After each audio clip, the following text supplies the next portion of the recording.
Hello friends, কেমন আছেন সবাই? আজ আমি আপনাদের সাথে শেয়ার করব ফ্রাই এগ চিলি রেসিপি। তার জন্য আমি প্রথমে এখানে আদা কুচিয়ে নিয়েছি, রসুন কুচিয়ে নিয়েছি, কাঁচা লঙ্কা কুচিয়ে নিয়েছি, পেঁয়াজ কেটে তার খোসাগুলো এভাবে ছাড়িয়ে নিয়েছি, আর ক্যাপসিকাম কেটে নিয়েছি।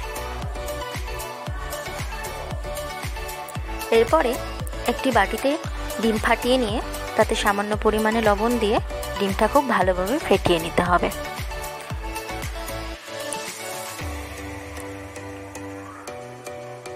ডিমটা খুব ভালোভাবে ফেটিয়ে নেওয়ার পরে গ্যাসে একটি কড়াই বসিয়ে তাতে সাদা তেল দিয়ে নিয়েছি। তেলটা গরম হয়ে আসার পরে ফেটিয়ে রাখা ডিমটা দিয়ে নিয়ে খুব ভালোভাবে ডিমটা ভেজে নিতে হবে।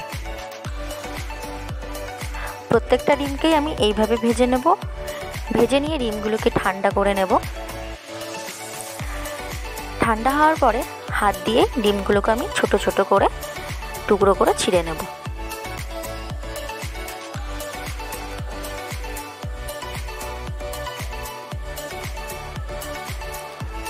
এবার কড়াইতে সাদা তেল দিয়ে নেব। তেলটা গরম হওয়ার পরে এখানে দিয়ে দেব আদা কুচি, রসুন কুচি। আদা আর রসুন কুচিটা আমি খুব ভালোভাবে নাড়াচাড়া করব যতক্ষণ না পর্যন্ত এই আদা রসুনের কাঁচা গন্ধটা চলে যাচ্ছে।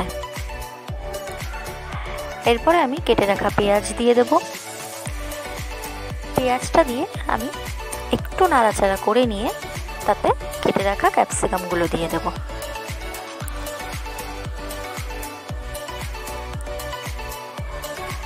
কেটে রাখা ক্যাপসিকামগুলো দিয়েও আমি একটু নাড়াচাড়া করে তাতে আমি কুচনো কাঁচা লঙ্কাগুলো দিয়ে দেব। কাঁচা লঙ্কা দিয়ে আমি এগুলো এবার খুব ভালো করে ভেজে নেব। খুব ভালো করে ভাজার পরে এখানে আমি হলুদ গুঁড়ো, জিরে গুঁড়ো, ধনে গুঁড়ো, গোলমরিচ গুঁড়ো, কাশ্মীরি লঙ্কার গুঁড়ো, স্বাদ মতো লবণ আর সামান্য পরিমাণ চিনি দিয়ে মশলাটা খুব ভালোভাবে ভেজে নেব। মশলাটা ভাজা হয়ে এলে এখানে আমি দিয়ে দেবো soya sauce, green chilli sauce আর টমেটো সস। এবার আমি সবগুলোকে খুব ভালোভাবে নাড়াচাড়া করে নেব।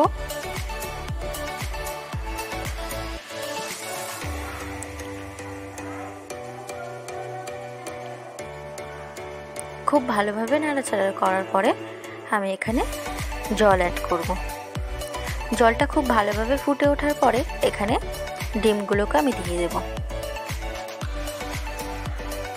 ডিমগুলো দিয়ে আমি 3 থেকে 4 মিনিট ডিমগুলোকে এভাবেই ফুটতে দেব।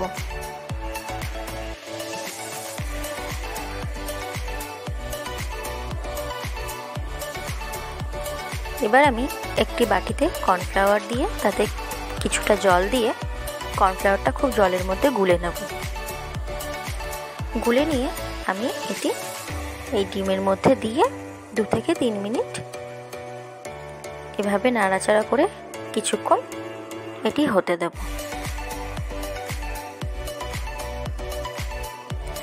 এরপর এর উপর দিয়ে আমি গরম মশলা গুঁড়ো ছিটিয়ে দেব।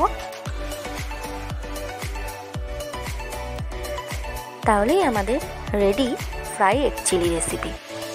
ভিডিওটি যদি ভালো লাগে তাহলে লাইক, কমেন্ট, শেয়ার করবেন আর চ্যানেলটা সাবস্ক্রাইব করবেন। বাই।